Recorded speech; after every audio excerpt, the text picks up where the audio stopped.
Hi, this is Garman Herigstad, and I'm going to talk a little bit about my background doing 3D computer graphics.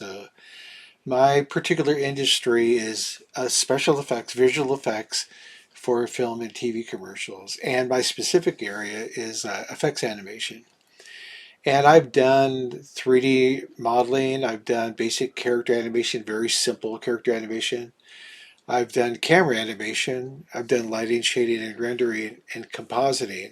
But my primary responsibility is to create effects like water, cloth, hair, destruction, smoke, fire, dust, rain, and also other specific kinds of effects modeling or animation that's out of the realm of the ordinary, I guess I would say.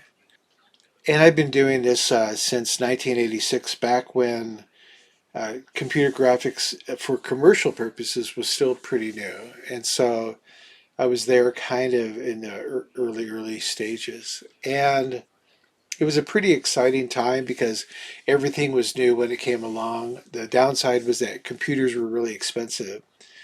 The first computer system that I used for doing animation was the one I learned on, and I had never done it before. And the computer plus the video equipment to output to make an animation was $250,000, or like $250,000 back in 1986 dollars. And so it was pretty expensive, pretty high tech, and I got paid to learn, which was pretty amazing.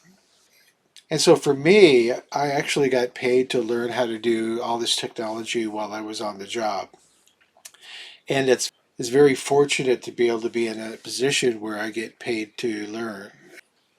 And the nice thing for me, besides getting paid to learn, was computer graphics was just beginning to grow kind of exponentially.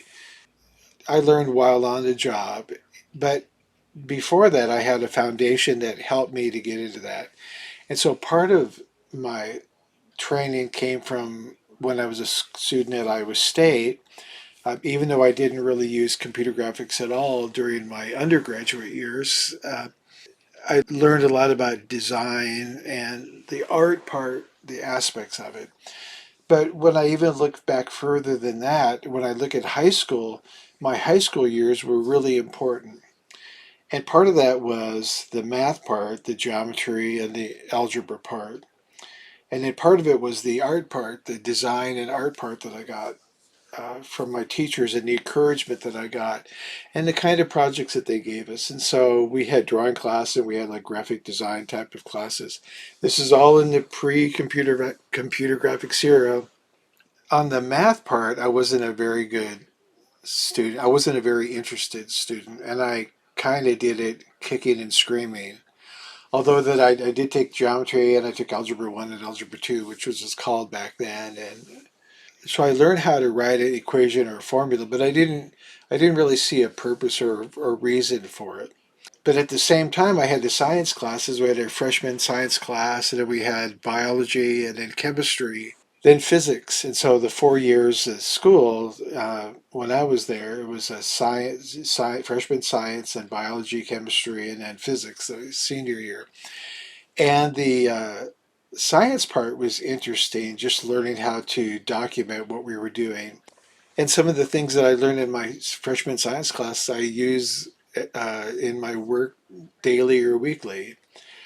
And then the physics class was interesting. So even though it involved math, but it was about describing how real world things work. And I really like that part. And so I think I did well in physics. I'm not sure what grade I got, but I did well from the point of view is that I liked it. And so that was a really valuable training that I got that I didn't realize was going to help me later.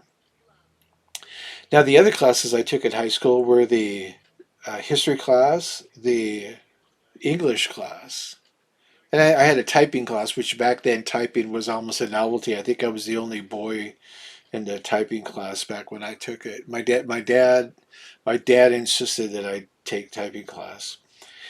The history part was useful because when I worked on projects for my clients, you have to make something look like something, and especially if it's a period where, like, let's say 1950s or the 1800s or something like that. We have to be able to go and look about how something should look. And so, from the design point of view, history is like really critical. I recall watching television with my mom. My mom was involved in the fashion business back in the time before I was born. And we would be watching a television program, and sometimes she would make a comment of, that's the wrong kind of clothing that somebody's wearing. Or so we were watching a music video once where so we were watching a music video once where the musicians were wearing these T-shirts, and my mom was always like trying to get me to dress better, and so I said, "Well, Mom, look at these guys in the band; they're just wearing T-shirts." And my mom said, "Look at the way the fabric moves. That's a very, very high quality fabric they wear down their T-shirts." And so it's like I couldn't win, but because she had that background, she could see that. And for me as a designer, even though I'm doing 3D things, I'm trying to make things look correct. And so I look back to those classes in high school, which didn't seem useful at the time, but became very useful in my work. And then the English classes that we had, taught me, a little bit about literature to open myself up to the rest of the world. I was not a reader. I didn't like reading.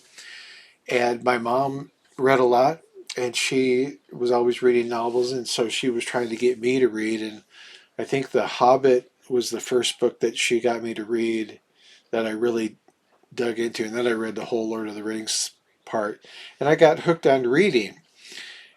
And so the literature part, the reading part, teaches you a couple of things. One, it teaches you about the rest of the world. And the thing that a novel can do that a television show cannot do is that a novel teaches you about how people think. So in a television show, you look at the actor's face, and unless there's some voiceover accompanying the actor explaining what he's thinking, you have to guess what the actor is thinking by the expression of their face. In my experience with life, I guess a lot of things wrong. So the literature part was good for that. And I remember I had my freshman English class, and we were supposed to pick a book to read. And so I asked my mom what book I should read. So my mom gave me the book All Quiet on the Western Front, which has recently been remade into a movie this last year. So I read that, and so in our class we had to like stand up and say, "Is our book fiction or nonfiction?" And so I said my book was, I can't remember if I said fiction or nonfiction. I probably said fiction. And the teacher said, "No, your book is propaganda." And I don't think I really understood what propaganda meant, but I felt cool that my mom had given me a book, a type of book that none of the other students have. So thanks to my mom for making me feel cool. Uh, and so even though I didn't work on that movie that recently came out, but I read about it back when I was in high school. And so in my job, if I were to work on a movie, a war movie like that back, uh, over 100 years ago in World War One, I would have had some background from that, just from the literature part, to help me do a better job visually to know something about the story. So I mentioned that in a novel you learn about how people think, and that's really important for just understanding cultures in life. And in my job, I ended up working in Asia for many years. And when I was first in Hong Kong, one of my uh, so when I was first in Hong Kong, I met this British businessman who worked for a bank, and he'd been working in Hong Kong for a couple of years since when I got there. And he asked me if I read these books by this author James Chevelle, and I had said no. And but there was a movie about it, and one of the books that he wrote was about Japan called Shogun.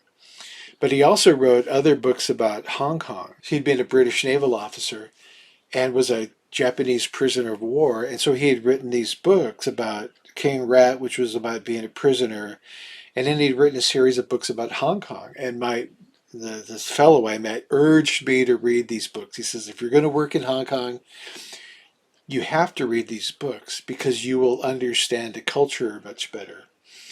And so I began to read the book, and it has the interactions between British businessmen and the local Hong Kong Chinese, the British and the Chinese inside China, and between American businessmen and British businessmen and American British men and the Chinese, and even French business people, and their wives or their girlfriends, or one of them was became the owner of this big giant company, a woman, and so in reading those books, I could understand more about how these different cultures interacted with each other.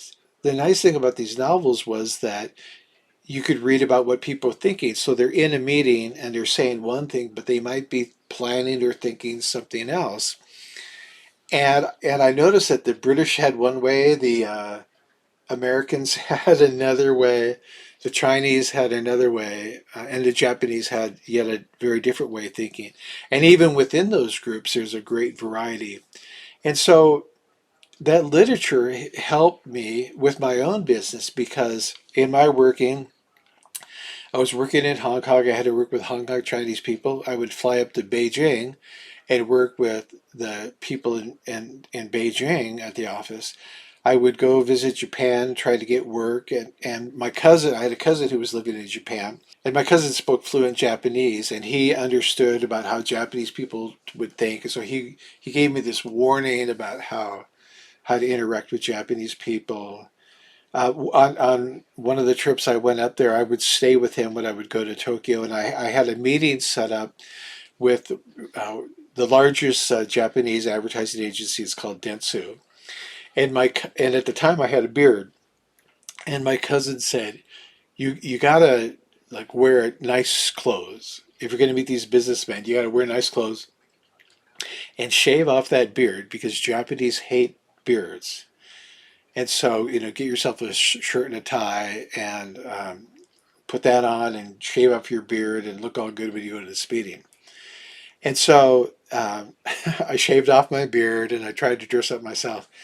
And then he was scheduling the meeting for me, helping me schedule the meeting because he would have to speak to the receptionist, which might be Japanese. Another person had helped set up this meeting for me. And then my cousin said, "Well, they called about where you're meeting and where you're supposed to meet. So I needed to go to a certain train station, go to a certain exit at the train station." And my cousin said, kind of embarrassed, says, "Well, the guy that you're going to meet is working for this film company. They film the TV commercials. And that guy from the film company is going to introduce you to the guy from the Japanese advertising agency.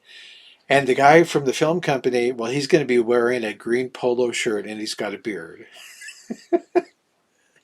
And so it was funny that my cousin had been urging me to try to get him all dressed and look really cool, whereas the guy that I was going to meet was dressed pretty much, presented himself pretty much the way that I was presenting. And so there is a great variety in cultures, and I learned that through reading and understanding how people would think. And just as a footnote, that meeting went very well, which allowed me to then meet the head producer for several of Dentsu's major products. So I got to meet the top guy that I would ever possibly interact with if I were going to work on TV commercials for this Japanese agency. And he gave me his business card and he wrote a message on the back of the business card. And it was written in Japanese and had a name of somebody that I could read. And I got back to the Hong Kong and I showed that to another Japanese guy. And he told me in Japanese culture, this business card with the name written on the back is like golden. This is like your endorsement by this guy, so that if I meet someone who worked for the same Japanese advertising agency in Hong Kong, and I showed them that business card with the writing on the back, that guy could then contact the guy in Japan, making sure that it was legitimate, and it would be like an endorsement for me to be able to do work. So those are important things, and it helped me go back to literature because I had followed the advice of this British businessman and I'd read those books and I began to understand a little bit about the differences of how one culture thinks to another culture. The literature part help me understand that. And so the other part of English is just learning to write the grammar. I hated it. Well, I didn't really hate it as much as I felt I didn't understand it. And I remember in high school having to read a paragraph. So one of the assignments was, what is the main sentence in this paragraph? What's the key point of this paragraph? And I remember feeling mystified was that I had no idea what was trying to be communicated in this. So part of my job in computer graphics was not only learning how to use the software and all the cool, exciting things of working on the commercials, but it's also the business aspects to it. And so learning to write or create a business presentation or and present myself to clients and how to write a summary of what our company does so that somebody could hire. And those became my responsibilities as I grew and I began to work. And when I went to Hong Kong, I found myself the general manager of this small part of the company, 7 people, and my title was general manager even and slash animation director. And I had to go out and meet the clients and make presentations and try to find the work in Hong Kong and later Thailand, Singapore. And then when I began to run my own company, then I'm out buying books on like uh, how to write a better business proposal or how to write a business plan or things like that. And so my writing skills increased and interest in writing because I had to. It all kind of goes back to high school. That's where and before high school, but high school is kind of when it becomes serious, about your life. It's uh, we're defining, in high school we decide what are we going to do for our job, what are we going to do for our career, and even though that might change, and for most people it does change, but it gets started in high school, and like it or not, it was a important time, and I look back on it as that. Personally, I think I went to the best high school I could ever have gone to, and I had the best teachers I could have ever had. And that's probably not true. There's probably someone better place out there somewhere. But for me, what I learned and what I got about, I think it was priceless. It's so valuable, and I try to make the most out of that. Let's get back to the more cool stuff. So, how did I learn how to do 3D? So for me, I learned how to do 3D on the job, and so I got paid to learn. There was another fellow in the company who had been working with the 3D animation maybe at the most 2 years before me, but not much more than that. Now his job had been an animator, and that was cell animation, where you draw the pictures, the drawing animation. And he had been doing that for advertising and commercial work, cartoons or animation for that, and also for like story. And he was also a pretty good cartoonist. He had a interesting style. Um, and so I was learning how to do motion. And so part of the learning is just how do you run a computer? How do you make a model of something? And how do you do basic animation? But Peter, this guy, taught me how to observe motion. We would go for lunch, and we were on the street, and we were in, this was, I was living in downtown, we were downtown Cincinnati. He would point out that, did you see the way that car stopped? That when it stopped, it hit the brakes, but it was going fast. So when it hit the brakes, it just kind of rocked a little bit at the end. So it didn't come to a perfectly smooth stop. It kind of, there's a little, it stopped, but it unwillingly, the car like kept trying to move even though the wheels were stopped. And so he gave me an assignment. We got back to our desk, and he gave me an assignment to work on. He said, you're going to take 3 cubes and you're going to squash and scale them. So one is about the shape and size of a motorcycle. The other one is about the shape and the size of a taxi. And the other one's going to be bigger, and it's going to be the shape of the size of like a big delivery truck. And he wanted me to animate them going down like the streets in Cincinnati as if a truck was moving, and a taxi was trying to go around a truck, and then the motorcycle was trying to go around all those. And even though it's 3 blocks, I learned so much of that process of just how to make something look realistic. When its shape isn't realistic, you learn to be realistic by its motion. And that was all new to me. I had never really thought about motion like that. And one of the early projects my boss had given me to do was this metal stamping machine. We were working on a corporate video for a metal stamping machine that like stamps out metal parts like car hoods or factory parts or like pots and pans or something. And so I did the animation of this stamping thing going down.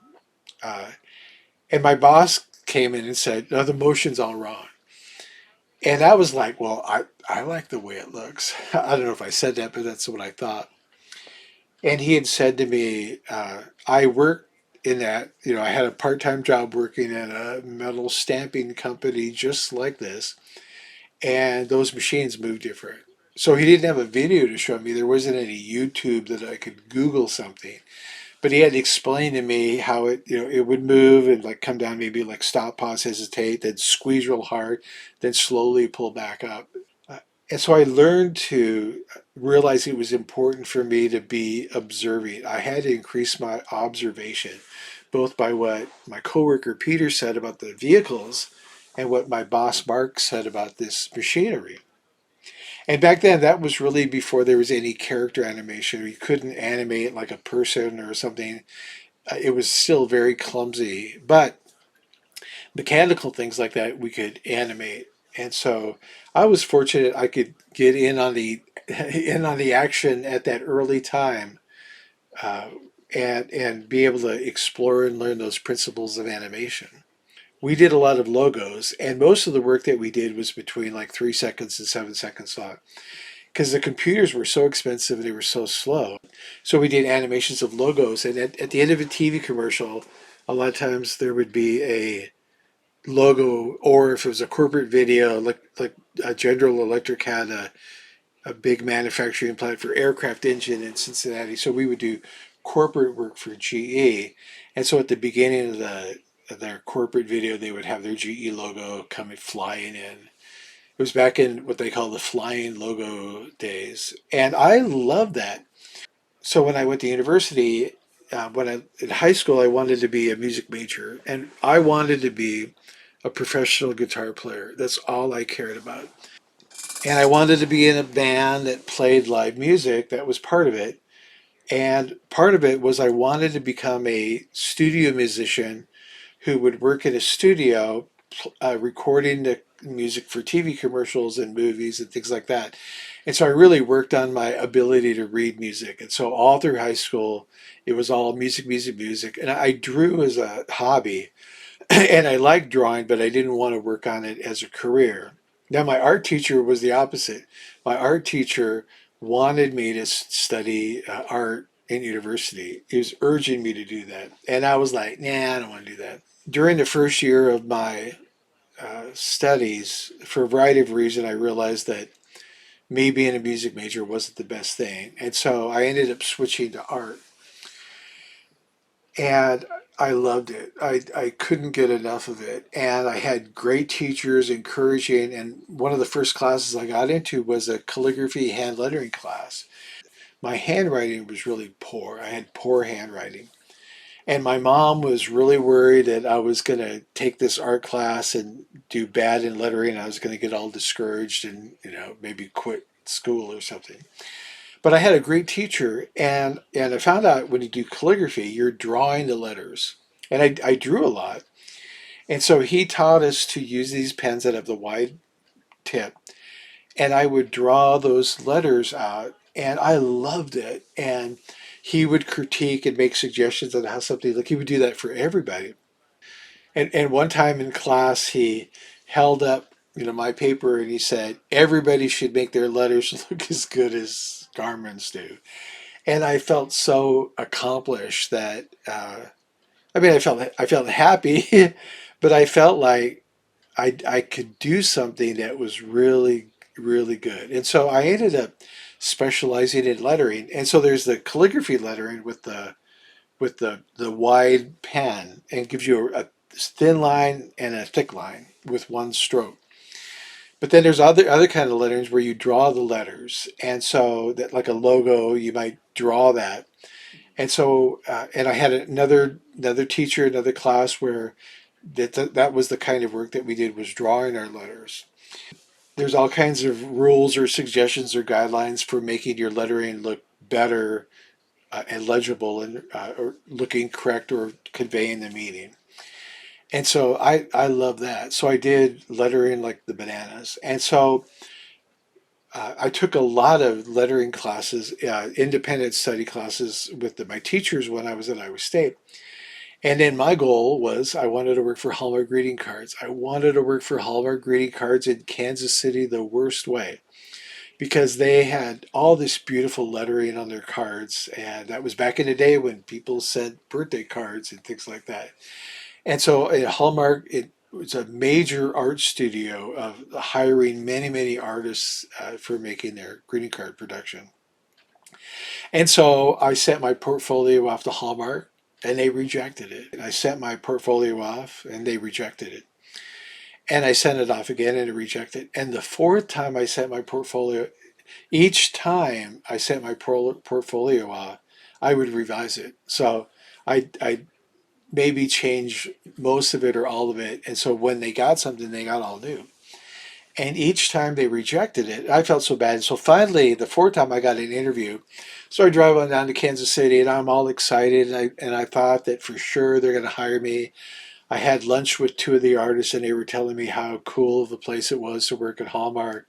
And I got a tour of the area where the lettering artists sit, and they had their samples of their artwork pinned up on their cubicle walls, and I was just looking at the actual real lettering that they did, not the printed stuff.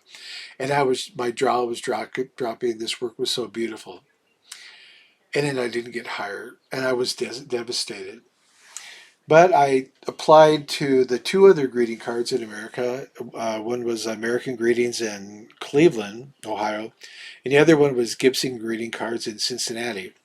So I worked at Gibson Greeting Cards, and then while I was in Cincinnati, I found out that there was a company downtown that did computer graphics for logos, and so I took all my work that I tried to get a job in Hallmark, and I showed at that company, and that company hired me because I had done all this work, because I did all these different kinds of logo work.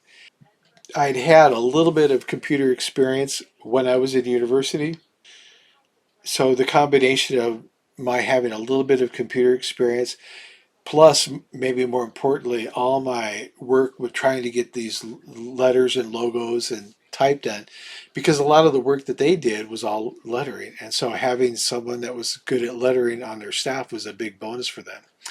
And so I thought it was so interesting that my dream job that I was hoping for at Hallmark didn't happen, but I ended up getting a much better job in the long run because of everything that I tried to do to get one job. I got another job, and so the things that we learn in school oftentimes turn out to be unexpected. Like I didn't realize that that was going to be important, and so in high school, very much so, and in university, began to specialize a little bit.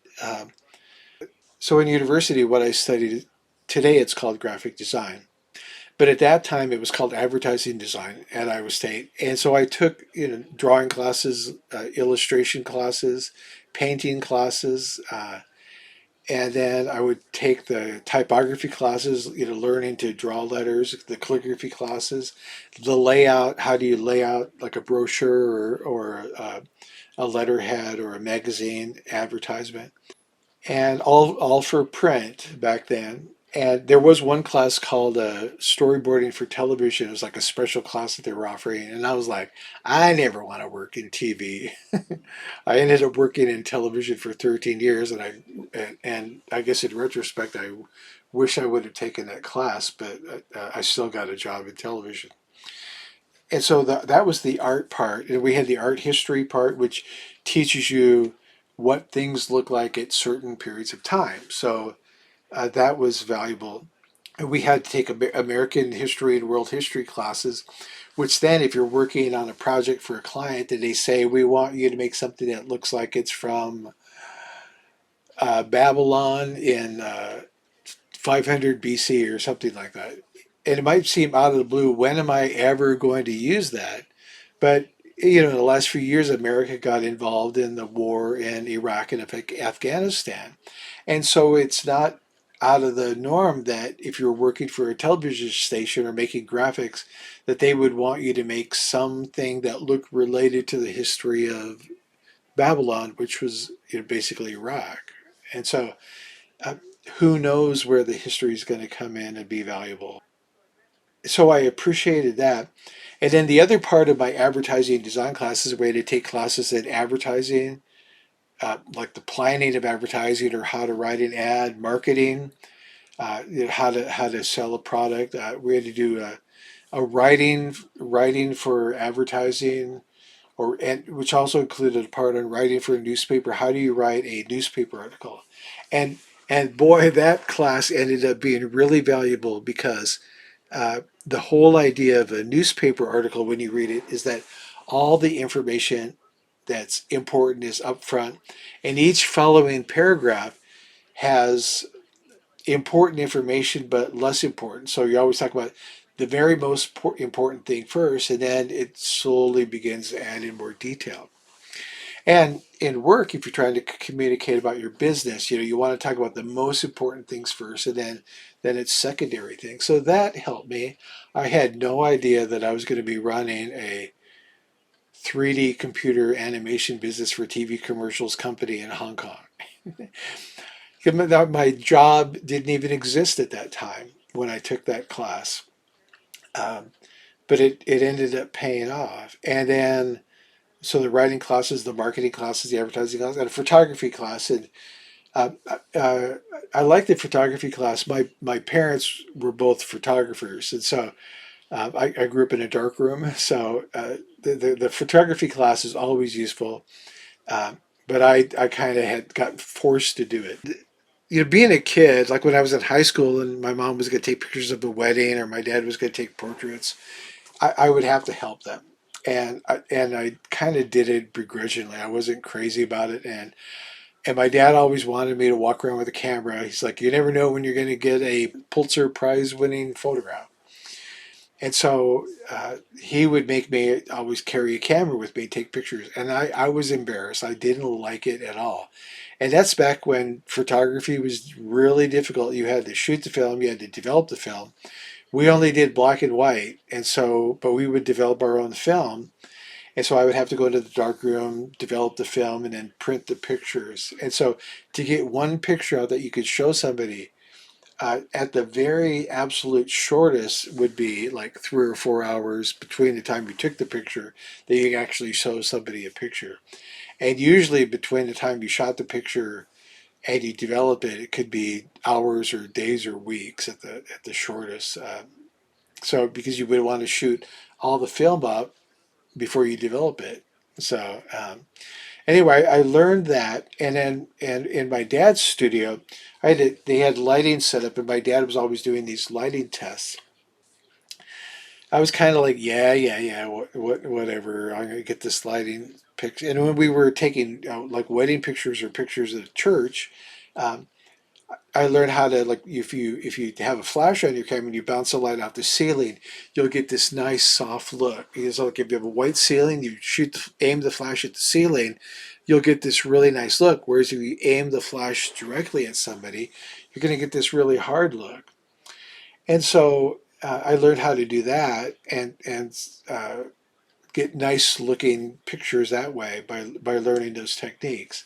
Well, fast forward many years later when I started doing computer graphics, and the computer graphics has lights in it, and it's got a camera, and how a camera works, and if you want something to be in focus or out of focus, or how do you get the lighting to achieve a certain look.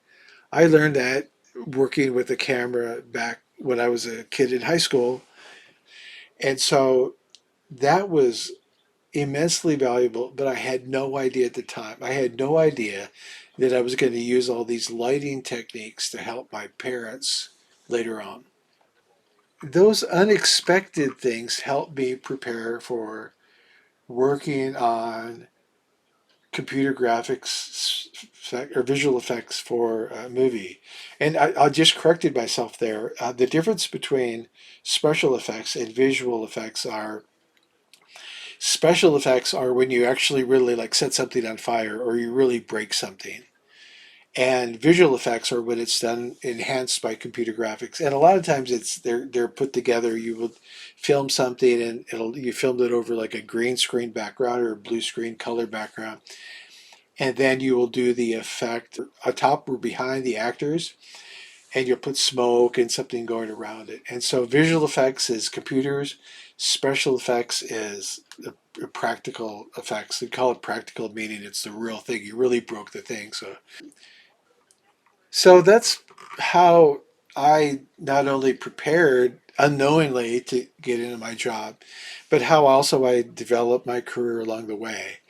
And because I started at computer graphics in the early part of when it became commercial, so there was computer graphics going on for many more years before I got into it. I got in at the point where it started to be quote affordable commercially, which was still like hundreds of thousands of dollars of investment.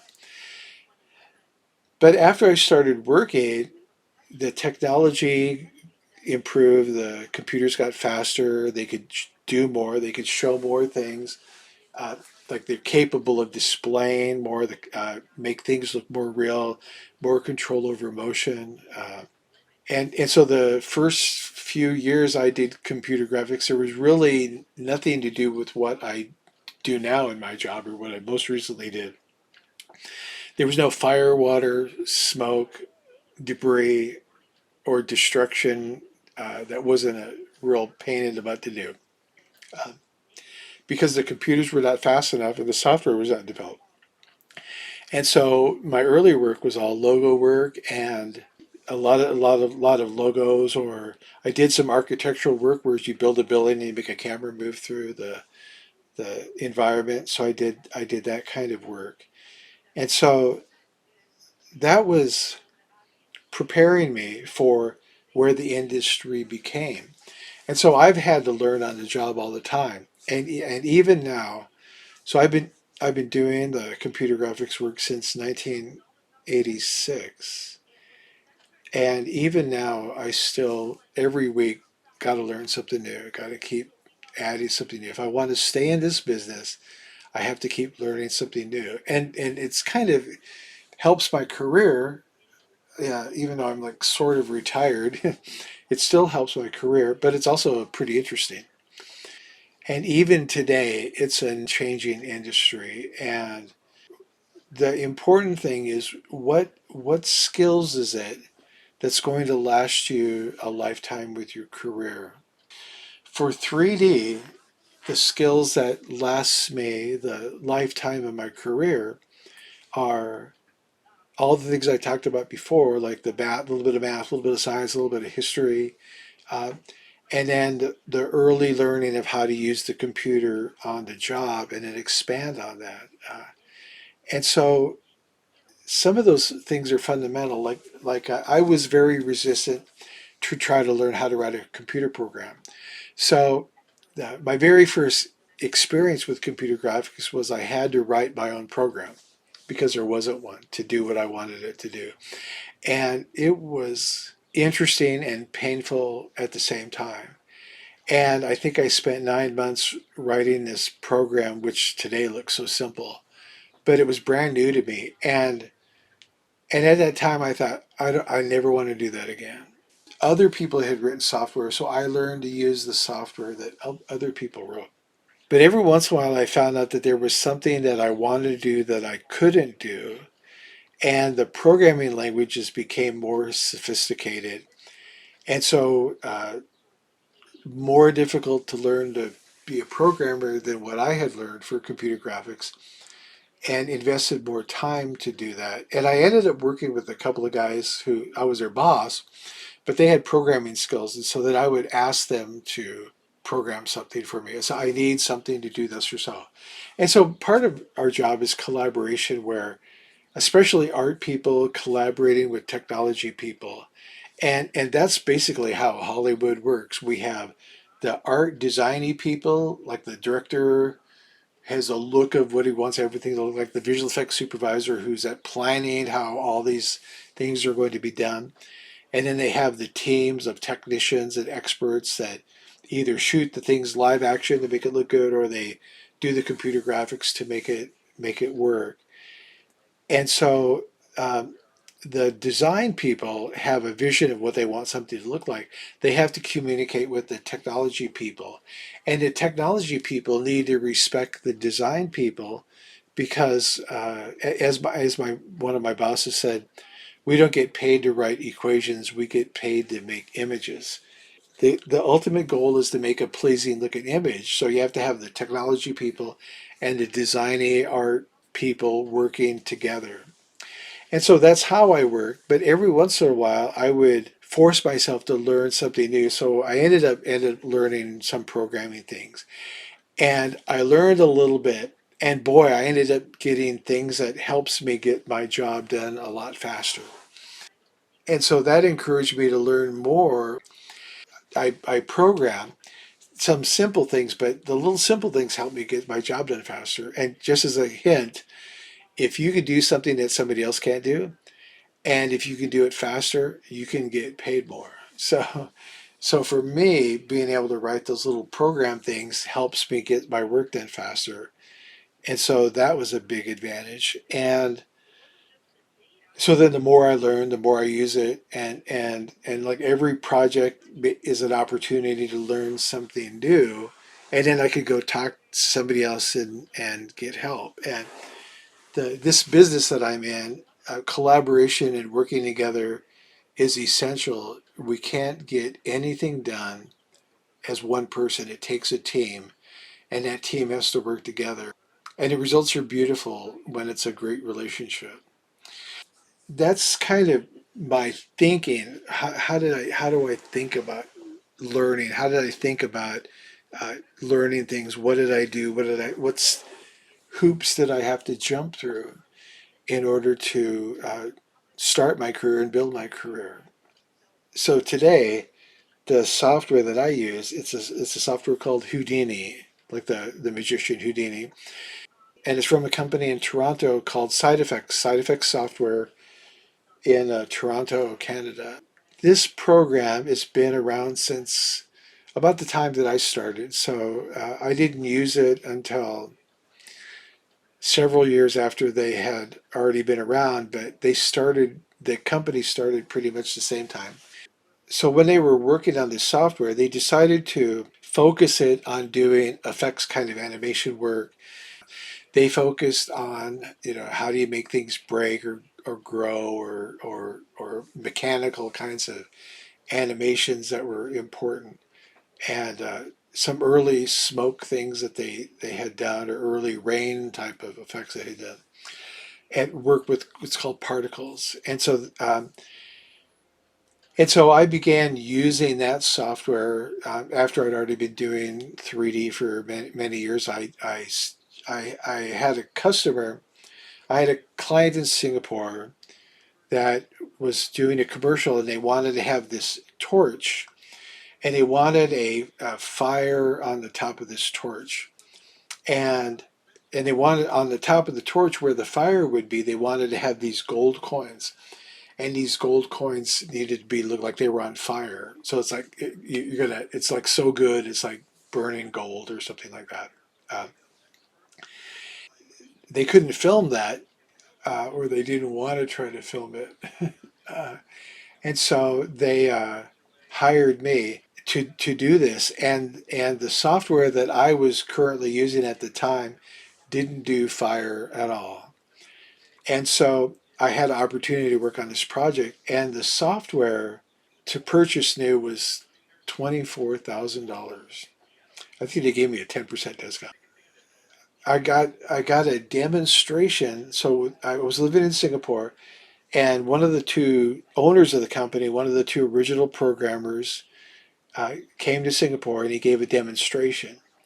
And I could see what this software could do. And in the demonstration, it didn't look easy. It looked complicated. When I saw what he could do, I thought, if I use this software, I can do things that my other competition in Singapore couldn't do. Being able to do things like you would do in a program without having to actually write out the code. So you build something in a way thinking like you're writing a program, but not actually doing the programming. So for me, that appealed to me because I had done a little bit of programming, and I thought, well, if I could do the same thing, but I can knock it together a different way. I got the thinking part about what I want to do and what order I want to do it, and this software will help me do well. So I bit the bullet and I bought this software, and the first job paid for the software, and the first job was probably 2 or 3 weeks. Work was really well paid back then, and so I did the first job, and that paid for that software license. The software by itself, the list price was 24 grand. The computer that it ran out, which I already had one for doing another software, was also like another 20 to $30,000 just for the computer. And so the work was really expensive, and you had to pay off the work. And so I began using this software called Houdini, and that was back in the early 19 mid 1990s. And that software has kept developing, and it's used in almost every big feature film movie that comes out that has effects in it. And now it can do water, fire, crowd, character animation, uh, all this kind of stuff that is what's on my demo reel. We could do with this software. So it was a wise decision that I adopted that software to learn how to use that one at that time. And the scary thing that some other softwares that were also around back then, they didn't all survive. And so I would like to say it was all wisdom on my part, but part of it was just luck that I ended up picking the one that ended up becoming the industry standard for what I do. And so in my job now, I rely on both my art skills and I rely on my computer graphics skills. And so it's a combination of both of those. So um, the technology part, I still need to learn. Um, and I write a lot of math equations in my work every day. But it's almost nothing that I didn't learn or was supposed to learn when I was in high school. Like when I was at Iowa State, I took one math class because I wanted to improve my math, and I dropped it because I thought it was like too hard for me. I couldn't keep up with the homework, so I dropped it. So I managed to escape university without taking any math classes. But then when I began to work in this business and I had to use math, or I saw my coworkers using math, I began to want to learn to use a lot more math because I could see what they did. And so the more you know about math, the more that you can do with math. And so I learned more. And then we had trigonometry, which has to do with angles. And like architects can use it, or building construction people use it for like determining how tall something will be or how far something is away. Um, that's one of the primary uses of trigonometry. Is like if you have a triangle, you can, and if you know two parts of the triangle, you can figure out how far something is away. So it's used for distance calculation. So this week I was working on a project with someone, the shock wave from an explosion. And so the minimum shock wave is the speed of sound. So in the software, we work in metric system. And so many meters per second. So, and in film, 1 second is 24 frames. And so whatever that's moving as the speed of sound in 24 frames, you have to move it that many meters, 434 meters. But a lot of explosions. So the effect that I'm working on with this other person is an explosion, and an explosion could be much, much faster than that. And so, but the minimum for like getting a sonic boom of a jet flying by, the speed of sound. And so we're able to, in the software, calculate and check that the, what we're doing is accurate to the real world. And accuracy to the real world is really important for making something look real. So I worked on one movie called Stealth a long time ago now, and is about jet fighters. It was about jet fighters with stealth technology, and so there was four jets. One of these jets was completely computer controlled, like a drone, but like an intelligent drone. And so, like today, you'd say it was a drone just driven by AI completely, but that terminology wasn't used back when they were making the movie. And so this the director of the movie, Rob Cohen, when we did the effects, he wanted all the jets to be moving accurately. So relative to the ground, relative to the clouds, when you saw a jet move in the movie, it's moving at the correct speed. So if it's landing at a certain speed, it's slow. If it's flying at Mach 2, I think was the fastest they had it, which is twice the speed of sound. The clouds are whipping by really quickly. I worked on a sequence of the movie where a jet is landing on an aircraft carrier, and the jet went from being really high up in the clouds way down just to right above the ocean. And so the speed had to be correct, and also the height had to be correct because with ocean waves, like how far are the ocean waves apart?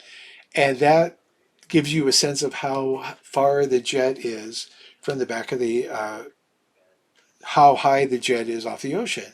So we've learned by looking at the window that relatively we can't tell you what the number is, but we can say like, oh, we're pretty high because the ocean waves are so and so big. And even though ocean wave size will change, it's still a relative. So uh, a little bit of science, a little bit of oceanography, and a little bit of how a jet fighter works. And for me, working on that movie, I found a book, an Air Force manual. It's like the training manual for how to land a fighter that's like F-14, how to land an F-14 on an aircraft carrier. And it's a U.S. Navy book. And so I bought that book, spend my own money because I had to learn how to do this. Um, and so even though I was an effects animator, I had to calculate how fast this jet was approaching the aircraft carrier so that I could tell the animation department it needs to move at such a speed here, such a speed here, and then when it lands, it's finally going at this other speed. And so I bought the book on how to land a jet on an aircraft carrier to do my research so that that part of the movie would look correct. So that if a pilot and our in our movie, the movie director had hired an Air Force Navy pilot to come in and coach the animators on how planes work, and some of those jets can do some fantastic stunts that if you saw a film of it, it almost doesn't look real. Can a jet really do that? Like some of them can almost stop in midair, and then right before they fall, resume flying. And like the Top Gun Maverick movie showed that. And until I saw actual footage of real jets doing that, like I didn't believe that that was possible. And the trouble is when we put it into a movie, and even our director was saying, is that even though this is real, when you put it into a movie, somebody's going to look at it and say it's fake, just because it's incredible what some of those jets could do. How does that relate to our job? Well, there's a little bit of math, there's a little bit of science about how big ocean waves are, how big clouds are, because we're making these jets fly through the clouds. And I wasn't on the cloud team, but there were two guys. There was about four people on the cloud team. Two were technical programmers writing the software, and the guy that wrote the main writer of the software to make the clouds, he won an Academy Award for the software that we used to make the clouds. And so he had another guy working with him that was helping him the programming it.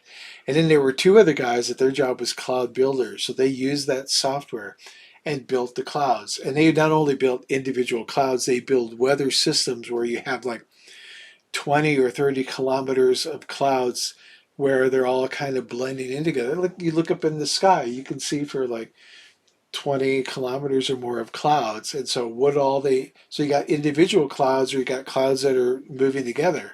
That's a little bit of meteorology. And so all these different skills come together in my job. And so I use this software Houdini and I will write some code. And most of the code that I write is just high school algebra. And I will do a little bit of vector math. The software has these functions, tools in it.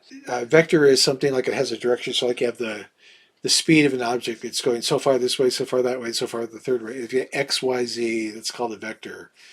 And so I had to learn some of that. I learned that on the job afterwards, and I learned it because I had to. And so I've learned to do some of that. And if you have like an object that's moving, bending, and turning at the same time, what's the mathematics for that? And the software has tools that can do some of that, but sometimes we have to do our own programming for it to do something like that. And so always learn it a little bit more on the job. So for me, the software that I chose was the software Houdini because even though I didn't have that programming background, I didn't have that math background, I liked the way things looked. and, and so I was driven. It's just like, that is cool. I want to learn how to do that. And I still like doing animated logos and some of those old skills that I did. I still love a beautiful logo animation, but now I can supplement my logo animation with fire and smoke. Part of the whole learning process is just a little bit by a little bit. You learn a little bit and you learn a little bit more.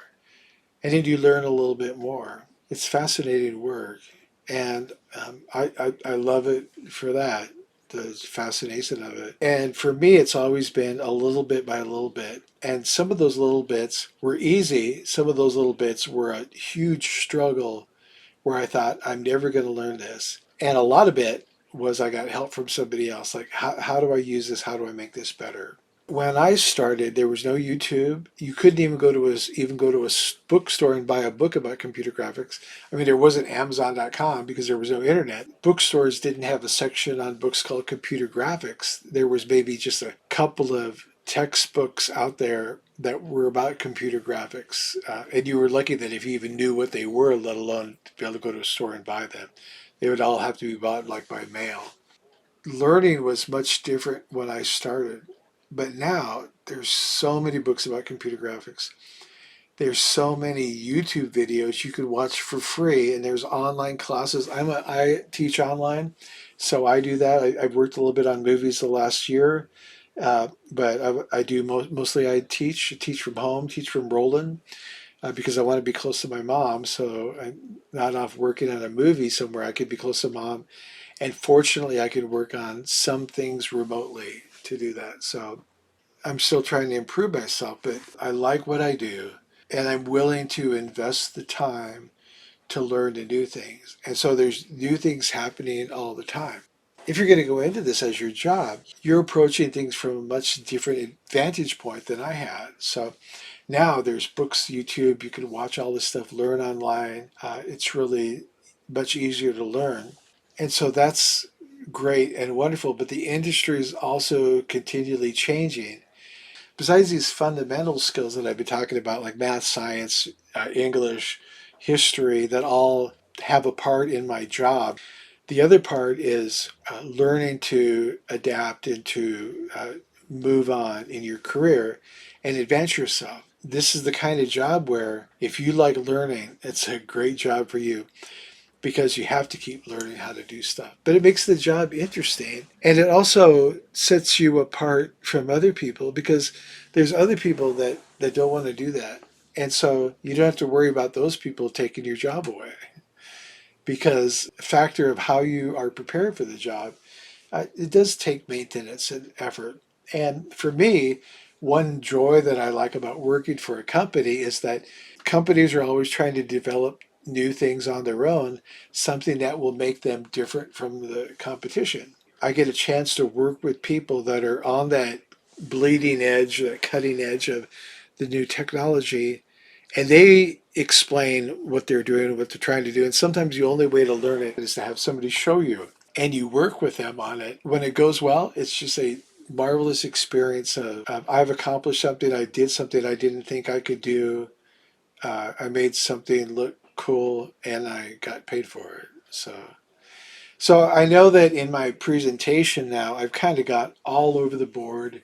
I just want to reiterate what my main message is that things that I got help with my job really helped me in high school. And some of the things I wish I would have done better, like most of the guys that I work with said, we wish that we would have taken math more seriously when we were in high school. I even had a roommate, Ryo Sakaguchi, a Japanese guy. And when I was when I first started working in Los Angeles, I didn't have a full-time job. I just got like hired per project. So I didn't really move out there. I didn't really get my own apartment. So I found somebody to live with for a few weeks or a few months. And I was working with Rio or staying with Rio. And he had actually just got out of college. He was an intern at the company. And Rio wanted to learn how to write the software that does water, fluid dynamics kind of stuff. Rio, like a lot of us, didn't pay that much attention. He was more of an artist in high school, but he got interested in computer graphics in Japan and then got a job in America, internship in America. So he began first studying high school math because he says, I need to get my high school math up. And after the high school math, he started studying college math. And then he started studying the mathematics of fluid dynamics and learning how to program for that. And a few years later, Rio was one of three people that won an Academy Award for this fluid dynamics software that they wrote for the movie The Day After Tomorrow. And it's been used on many movies after that. Rio went from catching up of, I should have learned this in high school, to, so okay, I didn't learn in high school, but I could still catch up because he had a goal. He had this drive that he wanted to do something. So anyway, all these different things prepare us, and then a little bit of that, a little bit of that, a little bit of that, but and then a lot of concentration on a few things. And so I concentrated on the computer graphics part. In the early years, I concentrated on logo design, logo animation, what things that look like. That logo design led into my 3D career, which led into the special effects. And I couldn't have planned that. And really, nobody could have planned that back then because those industries didn't exist. And for you, who knows where the industry is going to move? For you, my best advice for you is that all the fundamental things that you're going to learn are the things that are going to stick with you your whole career. And the various different subjects, they can come together. I know that I've done a lot of rambling on my presentation. I hope it's been helpful for you at this stage in your life to take the things that you're learning now and realizing that they're going to become a big part of your career, your future.